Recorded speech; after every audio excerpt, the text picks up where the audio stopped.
Well, my grandfather clock just tolled 12 times. So that means that it's noon and it's time to begin our Saturday sharing. So glad to have you with us. This is a resource of the United Church of Christ Musicians Association. We're an organization that provides resources, educations, conferences, and a number of other things for other church musicians, not necessarily just United Church of Christ musicians, but musicians who lead music ministry in a lot of different places. And we're so happy to have you with us.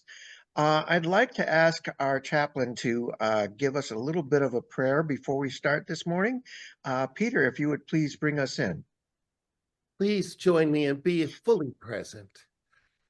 Great mystery, please receive our thanks that we can communicate today. Let the anointing of your Holy One be on Amanda as she teaches us and guides us.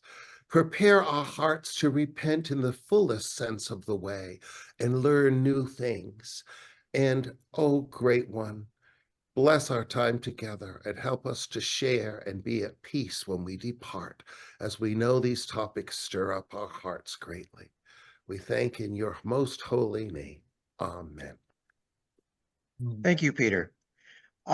So I'm happy to introduce Amanda Udis-Kessler to talk about our singing welcome as an anti-racist practice.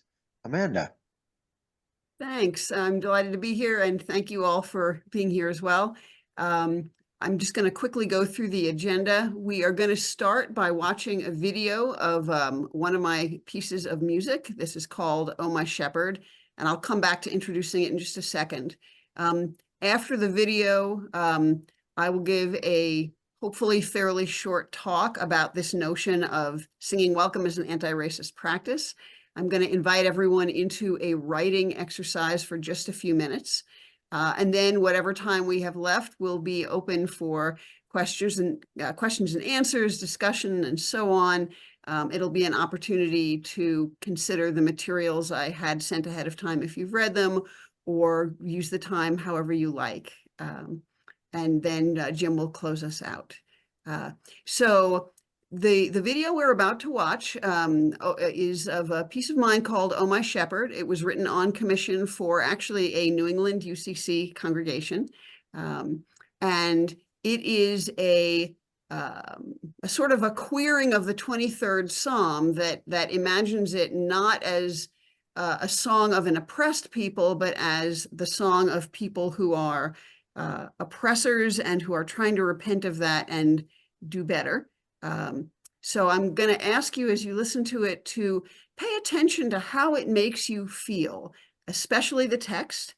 After we are done listening to it, we are going to sit silently for about a minute to reflect on our experiences. And then after that time, I will talk for a little while and we'll go on. I want you to be aware that you received the text as part of the materials packet when you signed up, so you're welcome at any time to go back and look at that text again.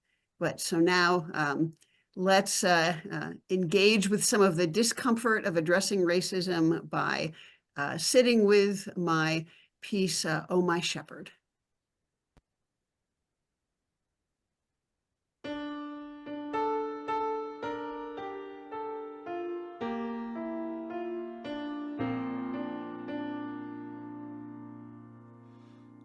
Oh, my shepherd, lead me, guide me, haunt me, push me, move my heart. When I ache for stiller waters, keep me on my feet. Bring me to the street, help me not retreat.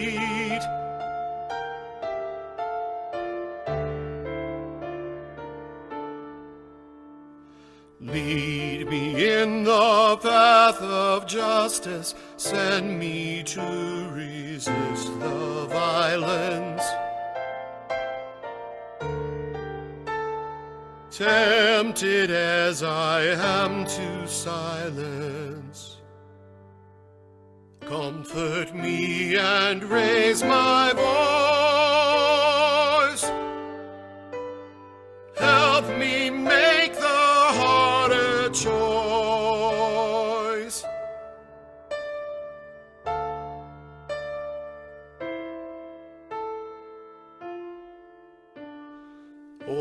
my shepherd, I have walked through widest valleys far too long, fearing what I thought was evil, causing harm and doing wrong.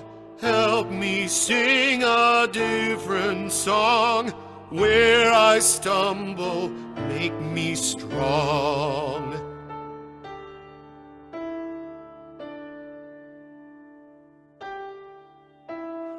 I have lingered at the table, safe and sated, unaware, fading in my joy to notice all the ones who weren't there. All the ways the world's unfair. All the times I didn't care.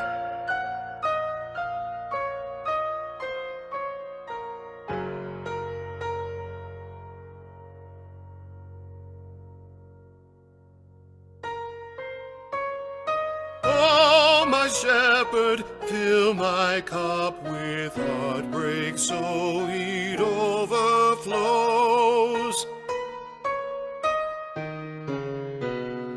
Pour the oil of deep compassion down upon me till I know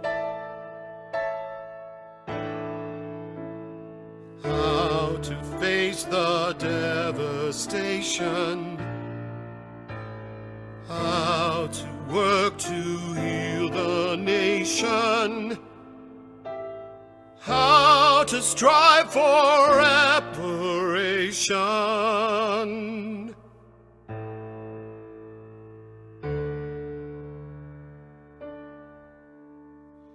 Oh, my shepherd, may I be a shepherd of my very own,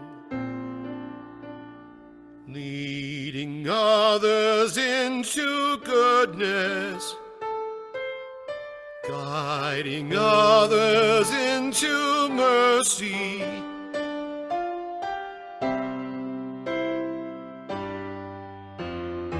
living proof that you have called us to rebuild your shattered home as a place where all of us shall dwell as one our whole lives long.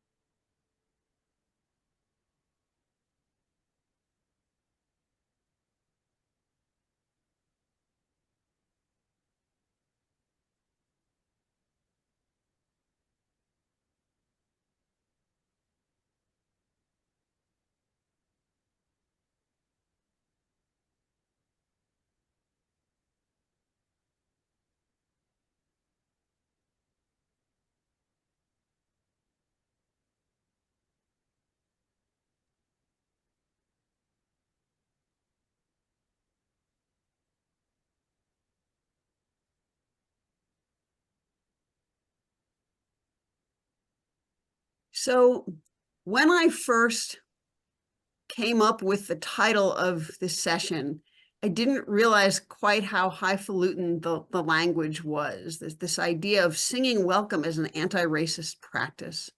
What does that even mean? And so I wanted to spend a little time today talking about what I think that means, say a little bit about welcome, say a little bit about racism, say a little bit about anti-racism, and then kind of move us into some collective activities. What I mean by singing welcome is the idea of using worship music as a way of engaging in radical hospitality, assuring people that they are not just welcome, quote unquote, in our congregations, but cherished, honored, respected, and loved in them. and doing this specifically through music. There are many other ways we can welcome people. There are many forms of radical hospitality, but music, I think, is particularly powerful. And if you're here today because you are a church musician or because you just love music in church, you know how powerful music is. It's so deeply connected to our emotions. It is deeply connected to our integrity. Most of us can't really sing hymn texts with which we disagree too strongly. It feels strange to do that. And that leads me to think music has something to do with our integrity. There's this idea that singing is quote unquote praying twice. That phrase has been attributed to St. Augustine. I've since read that it probably was created by Trappist monks in Utah, of all things. But nonetheless, the idea that singing is praying twice is intuitively powerful and meaningful. When we sing, we either are singing in a pretty disconnected way or we're really singing from our hearts. And a lot of times in worship, we are really singing from our hearts. So singing welcome, singing radical hospitality is something we can do as part of our own spiritual journey, as part of our justice journey. And when we welcome people, we may be welcoming individual people, but also we can sing welcome specifically to people who are members of devalued groups. Chaplain Stickney before mentioned a hymn of mine, Queerly Beloved, which is a piece that sings welcome to and actually sings welcome from LGBTQ plus people in our religious communities. In the same way, those of us who are white can sing welcome to members of Black, Indigenous, and people of color communities. I'll use the phrase BIPOC to sort of capture all of those different identities. So then, why do we need to sing welcome? Why do we need to practice radical hospitality when it comes to race? Now, I'm not looking at who is in the room right now. This might be a racially diverse group, but what leads me to want to do this work with the UCC is my experience that the UCC is pretty white. And the work I do around racism and anti-racism is really largely meant for white people such as myself. Anyone obviously is welcome to be here, and I hope everyone here will get something out of it. But mostly for the moment, I'm talking to other European descended white people on the Zoom in the room. So race. Race is not biologically real. It's not, you might say, genetically or genomically real. All of us are human beings, and yet race is profoundly and deeply socially real. And I'm saying that as a sociologist, in that our race, how people perceive us racially, has a huge amount to do with the opportunities we have in the world, how well we're treated, whether we're believed or not, whether we're harmed or not. And so when we talk about racism, what I really mean are beliefs, values, assumptions, words, and actions that devalue, morally exclude, and or harm people based on a racial group to which they belong or to which we think they belong. And so racism can be a matter of an individual interaction. It can be a matter of how an institution practices hiring or how it treats people in one way or another. And so if that's racism, then anti-racism describes beliefs, values, words, and actions that challenge racism in any way. And again, that might be an individual challenge. It might be a collective challenge. It might be choosing to confront someone who says something racist. It might be choosing to make a hiring decision that lifts up specifically someone from a BIPOC community in a hiring situation. Lots and lots of different ways of being in the world can be anti-racist. But for us to choose to be anti-racist, we have to understand some things about how racism works. And mostly, we have to understand just how taken for granted racism is in our society. Racism is the normal, everyday practice of a huge amount of our society. Racism explains how we can have some of the political things going on today that we have. Racism explains how large-scale practices like segregation, racial segregation, can persist over generations, so from parents to children to their children and so on. And so anti-racist practices are specifically those actions that we can engage in individually and collectively that challenge racism in any and all of its forms. And obviously today, mostly I'm going to be having us think about challenging racism through anti-racist practices in our church lives, and especially in our musical lives at church. So you're welcome to extend this to church liturgy or to think about it in terms of faith formation. There's plenty of places we can do this. But because of who's gathered today, we're mostly thinking about church music. So because of how deeply racism is built into our society, into our culture, into our institutions, and into so many of our daily interactions, being anti-racist takes a lot of effort. We might think of racism as the path of least resistance. If we just go on about our days and we don't do anything about racism, other people will absolutely make sure that racism keeps happening. So anti-racism is a path of great resistance in the face of racism as the path of least resistance. I think if Jesus were here today, he would understand racism as the broad way and anti-racism as the narrow way, the hard path, but the path that leads to life. And so when I talk about singing welcome as an anti-racist practice, even though I haven't yet said anything in any detail about what I mean by that practically, what it is it's our attempt to strenuously engage in repentance for racism and work against racism. And by repentance, just to be really clear, I don't mean particularly feeling bad about ourselves or feeling contrite. I mean what I think Jesus meant by repentance, which is turning around, changing direction, getting a new perspective on things. And when we think seriously enough about how racism works, when we understand it, when we see how we ourselves, in fact, can be complicit in it, and believe me, it makes me just as uncomfortable to say that as it makes any of you to hear it, I promise.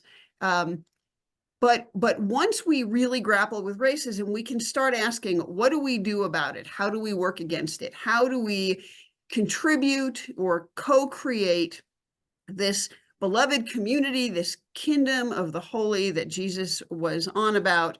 And I think working against racism is part of creating that. So now what I want to do is talk just a little bit more. I want to say a bit about the idea of discomfort in our work against racism. And then I want to just really briefly reference one of the little pieces of the packet I sent out having to do with the use of Black music. But first, let's talk a little bit about the notion of discomfort, because I think discomfort plays an important role in singing welcome as an anti-racist practice. Some of you might have read essays I've written recently for the UCCMA journal, and where I've talked a little bit about discomfort in related contexts, not this context, and why discomfort is important and why we have it. So let's just be really honest about one thing. We live in a really individualistic society. We live in a society that is pretty fragile about naming racism, and in which most people are extremely uncomfortable owning that there could be systemic racism and owning that we could play any role in it at all. And there are certain reasons for this. So one of them is that the narrative that we have about what racism looks like in our society that many of us have inherited, and here I'm indebted to the anti-racist trainer Robin DiAngelo for this language. She talks about the good-bad binary of racism. We have this idea that only certain people are racists, that only bad people are racists, that racists are bad people, and that you can tell who a racist is because they're probably physically harming BIPOC people. They're probably marching in protests, waving tiki torches, yelling, "You will not replace us." They are probably people in Congress making laws, making it harder to be a BIPOC person in our society. We have this sense that we know who the racists are and we're not them. And when we think about racism that way, that there are good people and bad people, only the bad people are racists. Good people are not racist. We are good people, so we are not racist. Now, that might help us feel a little bit better, but it doesn't actually help us understand racism or work against it very effectively. And so once we really start grappling with the extent to which racism permeates our society, even those of us who are the best intentioned people, who would never harm anyone, those of us who are white, who have participated in civil rights marches or who have protested in Black Lives Matter protests, those of us who are committed to reading all the good books about what racism is and how to work against it. Those of us who are committed to programming racially diverse music in our congregations and so on. We really don't want to think of ourselves as racist because, again, we've identified racist or racism with certain kinds of people. And so it's very uncomfortable for us to say our society is racist. All of us are products of our society. And so at least to some degree, all of us are racist. And again, if that feels uncomfortable to you, I promise it feels just as uncomfortable to me. And I've been leading these kinds of workshops for years.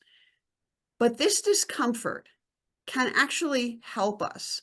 I think it's a spiritual challenge. I think it's a spiritual opportunity for us to say, we who are white, benefit from racism, is simply to describe something that's true. It is not to condemn ourselves. It is not to beat our chests or wail. It is simply to say racism benefits all white people. If we're white, we benefit from racism. We have to just accept and acknowledge that. And that then frees us to ask, what can we do to work against racism? But until we acknowledge how it benefits us, we probably are not really going to be able to work against it very effectively. The other thing is, if I'm honest, I was raised, and sociologists would say I was socialized to be racist. I was taught to have certain negative thoughts or impressions or assumptions about members of BIPOC communities. For those of you who are fans of the musical South Pacific, and I bet there's a couple of you out there, you might remember that there's a song that begins, you've got to be taught to be afraid of people whose skin is a different shade and people whose eyes are oddly made. You've got to be carefully taught. And we have all been carefully taught. So with all of that, we are then welcome to figure out, does this topic make us uncomfortable, and what do we do about that? So when I've written about comfort and discomfort in our music lives in church, again, mostly for our journal, I've argued that singing what I would call insider music is comfortable and affirming. Singing the music of our tradition that was largely written by European descended white people, singing people that reminds us of the past, that binds us back to the historic church, can be very comfortable and very affirming. I'm not saying we shouldn't do it, but it's only part of what we do in our music lives. We also sing music that draws us into the future, that demands something of us, that challenges us, that calls us to justice, that calls us to take up our cross daily. So again, taking up our cross daily does not mean that we go get ourselves physically killed. It means that on a daily basis, we seek the betterment of all people, even when that means denying ourselves in some way. And this vision, which is part of Jesus's call, is an invitation to all of us. So as I wrap up this little piece on discomfort, I invite you to think for just a moment about whether my piece, "Oh My Shepherd," made you uncomfortable at all. It makes me uncomfortable every single time I listen to it. Writing it was miserable, I'll tell you that, but I'm glad I wrote it. If it made you uncomfortable, what made you uncomfortable about it? Why did it make you uncomfortable? So that's just something for you to ponder. I'm not going to ask anyone to answer that question aloud. And I'll say one more thing about discomfort, which is that we have an invitation to engage with and become comfortable with our discomfort, especially as we experience it in our bodies. So again, many of us who are white, and this might be different depending on where in the country we're from, a lot of us find it really easy to live in our heads. We are great with ideas. We are great with debates and discussions. But not all of us are equally comfortable in our bodies, and not all of us are equally comfortable dealing with discomfort in our bodies. And so that is an invitation I think we have. The last thing I want to say before I turn us to a writing exercise is to just briefly reference this little essay that I included in your packet called Contextual Use of Black Worship Music. So I spent about 30 years with the Unitarian Universalists before I hopped over to the UCC, and in both venues, I have seen Black worship music in all white or predominantly white congregations used in a range of ways. It can be used in ways that are careless and exploitative. It can actually be a kind of cultural appropriation, or we can use it humbly and respectfully. We can use it as a way of moving toward the extravagant hospitality that I think we all somewhere in there really yearn to offer. And so there are various ways we can think about responsible use of Black church music in white congregations. What I've given you are some ideas about how we might use Black worship music contextually, which is to say, really understanding where it comes from, what its history is, how it's used now, and sharing that information in our use of it. I'm not going to say more about that because I actually think the little essay is kind of sufficient for explaining what I'm trying to get at. And if you haven't read it, I invite you to read it at your leisure. But it's a practice I invite all of us to contemplate doing and to ask ourselves, how might we use Black worship music contextually in our local worship contexts with all of the local culture, local expectations, local rituals, local personalities, local politics? How might we do that? So that's an invitation for all of us. The last thing I want to do before we open this up for a discussion or questions and answers is to take about 5 minutes for a writing exercise. You can do this on your computer, you can do it with a pen and paper, whatever you like. You can even just have it be an intellectual, kind of mental exercise if you prefer. But here's the question. What can you do in your congregation to use your music program to work against racism?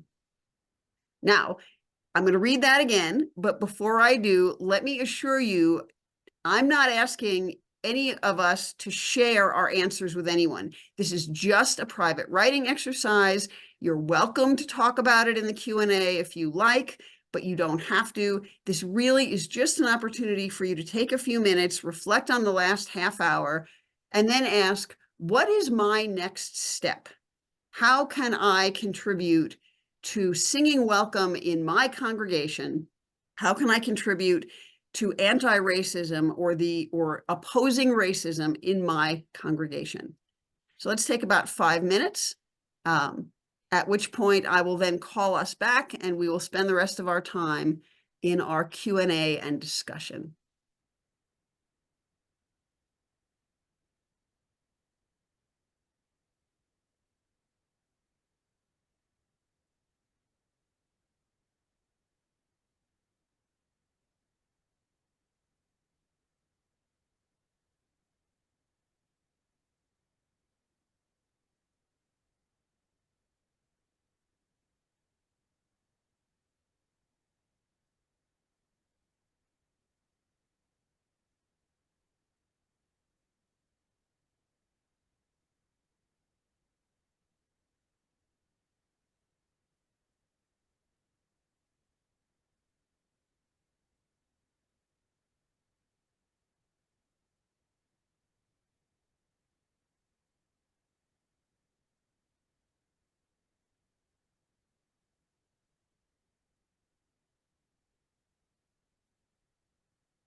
Okay, well, if you're still writing, why don't you wrap up your last sentence or so, and then we'll open it up for our conversation.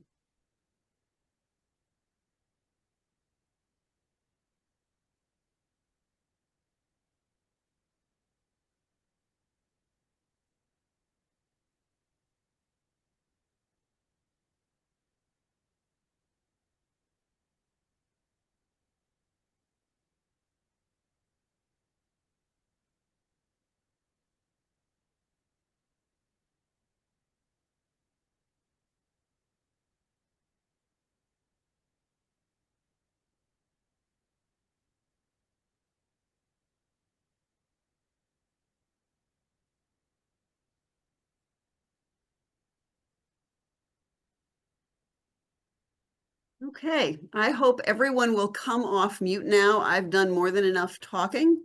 I would love to hear how this is landing for people, what thoughts they have, what ideas they have, what questions they have, what objections they have. Well, I'll give a start here. Couple of things. One of the things you mentioned about the spirit of being uncomfortable. And I have to say that your piece, Oh My Shepherd, is uncomfortable in so many different ways that it's I'm just amazed as I think about it of how it's all been put together. It's uncomfortable because the tonality, the sound of the accompaniment is very disconcerting. It's in a minor mode, and it's very it has that pathos that you get when you hear that right out of the chute. And secondly, much of today's music, especially popular music, has this hook in it that people grab onto, and that it becomes part where you just sing that part of the song. You're singing along. You're thinking your music was like a stream of consciousness. Is that there was nothing to really latch on. There was that one section, Oh My Shepherd, where that was about it. Everything else was like just following the story. So the only thing you could do was focus on the words. And that was an amazing thing for me to experience. It speaks to me on a number of different levels. But I just wanted to make that as an observation, and I hope someone else will be able to provide some other type of discussions. Sure, Dorothy or Dusty? I'm Dorothy. This is Dusty. What struck me as I was trying to write my thoughts is that needing to get uncomfortable to work harder, to have wider resources and deeper resources and understanding about our resources. So my final thought during the writing time was, interesting, to walk the narrow path, we have to broaden our resources. So that was where my thoughts led. I love that. That's a great paradox. Thank you. Yes, you're welcome. So what I wrote was, to walk the narrow path, we have to broaden our resources, minds, and efforts. So our apologies about our late arrival, but thank you. What we got was awesome. You can watch the whole video afterwards. I know, Catch I the know. beginning. I'm glad. Yeah. I wonder if discomfort is kind of like the elephant in the room we don't discuss. And so the best just to avoid it and don't bring up anything political, don't bring up anything that's an issue. And we need to learn how to do that comfortably with each other. That's what I learned. I'd like to offer a couple of resources. Speaking of resources, I have a couple of books. This is called In Their Own Words, and it's by a white woman, Eileen Gunther. The subtitle is Slave Life and the Power of Spirituals. It's a really good book. Peter, have you read it? I see you. Yes, nodding. I have had an autographed copy when it Ah. came out from her. I got it at the AGO meeting. It was wonderful. You have any comments about it? It's fabulous. That's all I can say. It is fabulous. Everything she does is fabulous anyway. So that's Yeah. great. So it's really extensive. It really, I learned a lot about slave life, and I learned a lot about spirituals. The other resource I have is Way Over in Beulah Land, and this is by Andre Thomas, who I was lucky enough to meet a year ago. It's called Understanding and Performing the Negro Spiritual, and this is a different take. This is arrangements of spirituals, how spirituals have been put out into commercial music and into the world since slavery. And he has lots of charts, and he has biographies of lots of musicians, lots of arrangers, and it really helps you understand. For instance, I have an arrangement from our church library of There Is a Balm in Gilead by William Dawson. And by reading this book, I learned that William Dawson was born in 1900. I learned a whole bunch of stuff that helps me understand the music. It helps me tell my choir about it, and it helps me tell the congregation about it. And so it's more than just on the bottom here, it says Music Press, Tuskegee Institute, Alabama. So there's a whole story. There's a human being behind William Dawson. So that's Ruth, I have to thank you for putting my little contextual use of Black worship music into practice. Well, I have to, because we're doing that all through Black History Month at my church.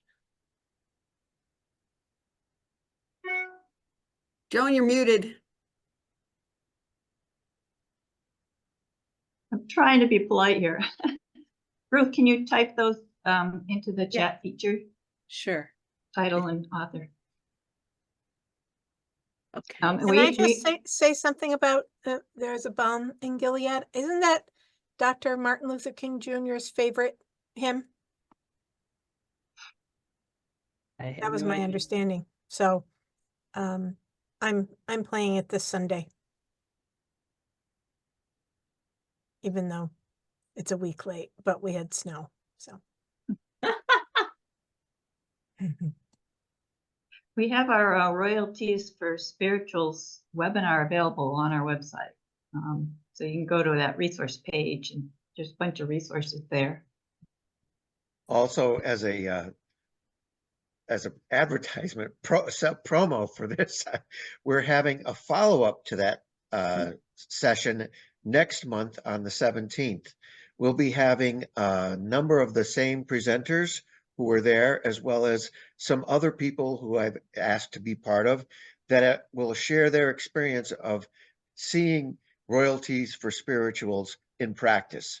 So you can see how it has worked for my congregation and how you might be able to consider it for something in yours. But I'm looking forward to it. It's going to be an exciting session. Here's a question from me here. I'm in the same congregation as Dorothy and Dusty, but they're down in Florida right now, and I'm up in Massachusetts. So can you put a little bit of that information also in the chat? Because we've been talking about royalties, and this is my first contact with this group. So just how to get on your mailing list or something, and then get to the website would be really helpful. Thank you. Thank you, Toby.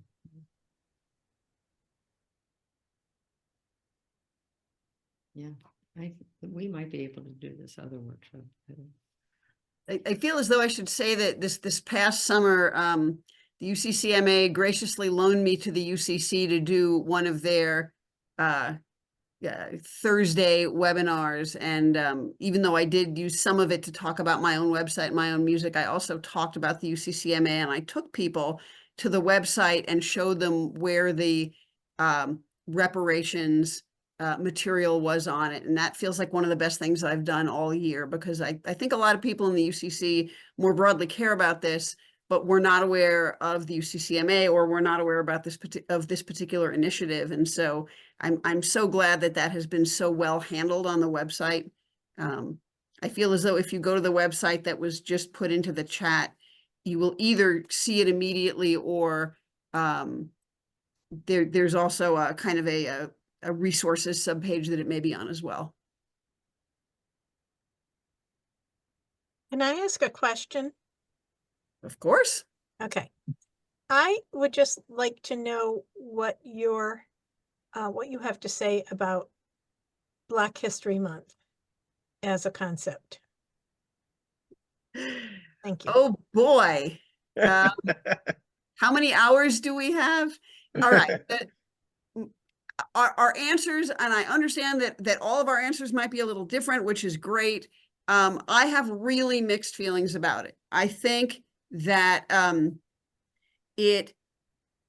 having it at all is better than not having it at all. And at the same time, it has a sort of unfortunate rhetorical function. I don't think this is how it is intended, but whenever you take, and actually it's kind of interesting. I also write books, and one of the books I've written that's coming out this year is called Cultural Processes of Inequality. And one of the things I talk about in relation to racism and other forms of inequality is the way that we culturally normalize some groups and kind of render them invisible and make them kind of the taken for granted. And so having Black History Month as opposed to not having it at all is good in that it pushes those of us who are white especially to wrestle with these things and learn things and lift up and celebrate the power and beauty and strength and so on of Black and African American people. And when you need to have a Black History Month, what you are ignoring is that the rest of the year is White History Year. So that is my discomfort about it. It renders whiteness normalized and invisible and taken for granted and all of those things. And so in that sense, it's problematic. And what I think makes it worse is because whatever and whoever is invisible and normalized tends to be whoever's in sort of political and cultural and social power, and this is the sociologist in me talking, it then becomes easy to point to Black History Month and say, see, we're doing better. We're less racist than we used to be. We have Black History Month, as though that were the solution. So in my dream world, we wouldn't need Black History Month because every month would in fact be Black History Month and everyone else's History Month. And we would be much more capable emotionally and cognitively of addressing the complexities of the ways in which all of our histories are wound together. I'll also point out, I'm not going to show you, but underneath the sweater I'm wearing, I have a second sweatshirt because I'm always cold. So in the winter, I double wear. And the sweatshirt I have underneath literally reads, Black history is everyone's history. So hopefully that gives you some quick answer to the question. But other people might have other perspectives, and they're also welcome here. Amanda, I have a quick question in that same line of thinking. Any thoughts on Juneteenth? So again, we all might have different perspectives, and I invite other people to jump in as well. I have heard more Black and African American identified people complain about Black History Month than I have heard complain about Juneteenth. So even though I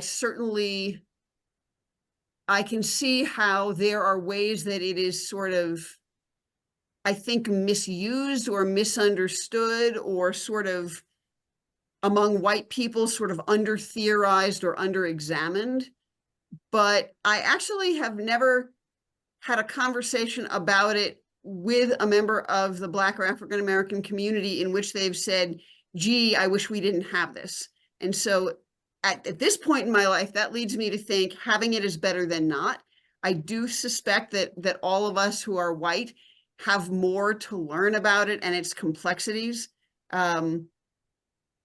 you know, but it is an example of lifting up a complex, important, valuable, awkward historical moment. And so for those reasons, I think it's an invitation to us.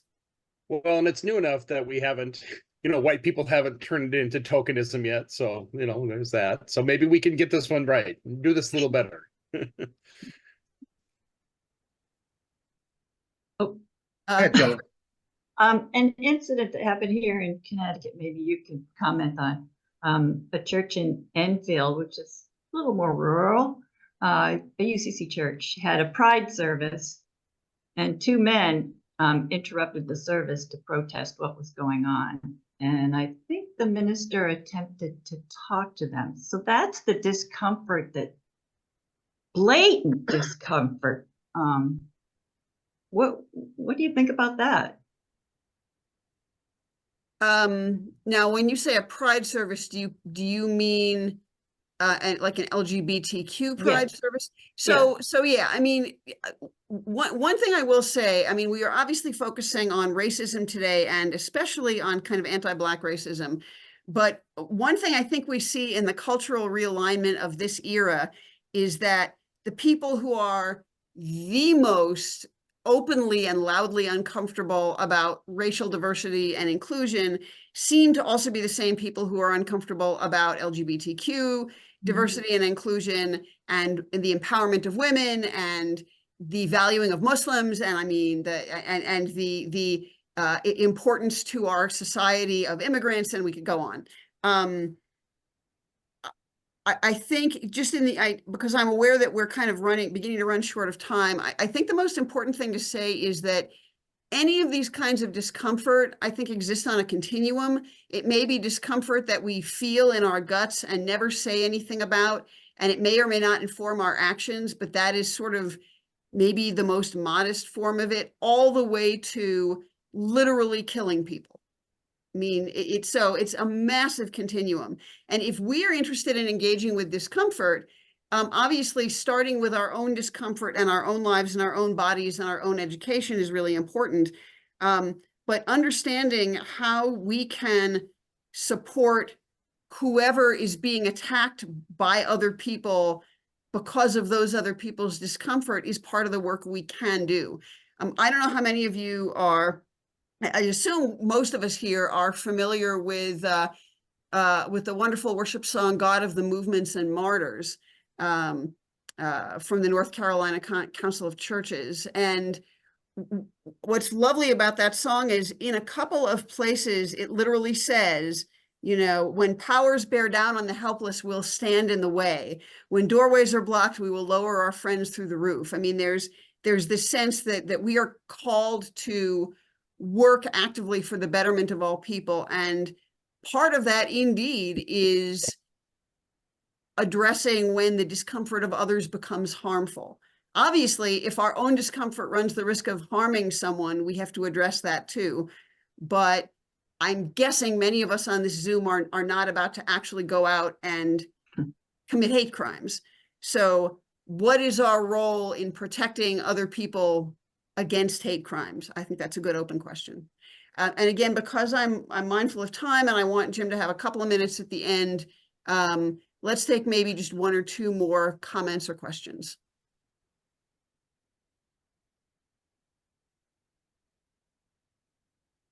I had just as an observation, or one of the practices that I've tried to put in place is that whenever we do a piece of music, either as, sometimes I do organ pieces, or if it's a choir piece or something like that, I try and include a little bit of background about the piece or something about it that will provide some context for the people. So yeah, there's a lot of, mention the European Christian music. There's tons of stuff that you can do with that, but I treat it the same way when we do a spiritual. I treat it the same way when we do a piece by Mark Miller, who happens to be a Black composer. I lift them up as a person, as a child of God, as a creator, as something that was sharing a message, and it evens the playing field, so to speak. It does not, everybody is valued and everybody has a story and something to offer. And I try and make that as my premise behind what I'm doing, regardless of who it's by. Mm-hmm. Yeah, I mean, and in fact, even though that little essay of mine doesn't sort of address contextualizing the European worship music tradition, I suppose in theory, the fullest way to think about this is that all of our music should be an occasion for learning and reflection and pondering and so on. And so even though I've sort of proposed this, especially in the context of Black worship music, there are broader ways to use it. So absolutely, that's awesome. And Jim, I did want to say one quick thing to go back to your very first comment about the discomfort of Oh My Shepherd. My father was a professional songwriter for a while. He's the one who taught me how to write songs and worship music and so on, though. I think he was quite surprised that I turned my energy to worship music. But I played it for him once, and he said, you know, I see what you're trying to do here, but the fact that it never fully repeats, that there are these sort of themes that come up and you think they're going to repeat and then they go somewhere else each time. I don't know how to get a handle on it. And he didn't quite say it makes me uncomfortable, but almost. And I thought, good, it's working, because that is the entire point of how the music for it was constructed. It is in fact supposed to leave us a little bit stranded so that we wrestle. And I will say that writing the text for it was pretty easy, because if you know what you're doing and you know that the original text you're working from, that's not that hard. Writing the music for that was really not sweating blood, but quite painful. Yeah. Barb. Yes. I live in Rhode Island, and I've been singing for 15 years with a predominantly African-American BIPOC choir. We sing a lot of African-American music. And our mission is reaching people through music and preserving the African-Americans' choral tradition. So I have a stack of like hundreds of pieces of music. One of the things that I would bring up, though, is that we have a covenantal relationship with one of the UCC churches here in Rhode Island. So a lot of their choir members are in our choir. We sing occasionally at their church. We do concerts at their church and so on. And we go out into the community and do concerts. For instance, yesterday or Monday, we sang at the statewide Martin Luther King celebration at a giant Black church over on the west end of Providence. So I just would like your reflections on, you know, I find that that's a really powerful way to get outside of our insular congregations and think about, you know, because there's a whole bunch of people doing this kind of stuff outside of our UCC congregations. And I just like your thoughts on that. Thank you.